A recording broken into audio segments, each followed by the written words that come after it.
Le CEMIS est victime d'une cyberattaque. Les pirates ont attaqué à la mi-décembre. Leur objectif, voler le loyer de locataires.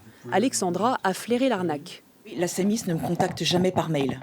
Du coup, si je reçois un mail par la CEMIS, de la CEMIS, ça va forcément me mettre la puce à l'oreille ou au moins m'alerter sur quelque chose de pas clair. La locataire est attentive, car elle connaît les dangers du hameçonnage. Moi, je me suis déjà fait avoir, pas ce système-là, mais le phishing, on clique sur un lien sans faire attention et toutes nos données sont aspirées, quoi.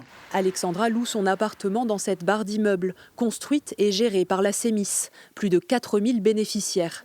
Le 12 décembre, plusieurs d'entre eux reçoivent ce message, les invitant à changer le RIB sur lequel ils versent leur loyer. Il y a une adresse qui ne correspond pas du tout à celle de la CEMIS.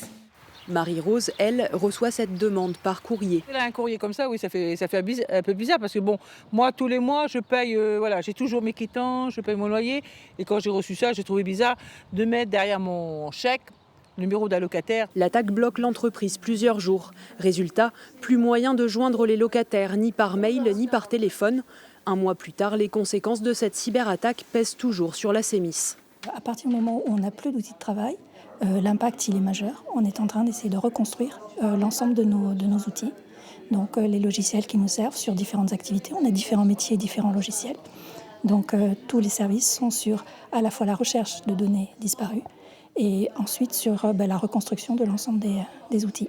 Sur son site et par courrier, la CEMIS rappelle à ses locataires de ne jamais répondre à ses mails. En cas de doute, la direction invite à se rapprocher directement de ses services.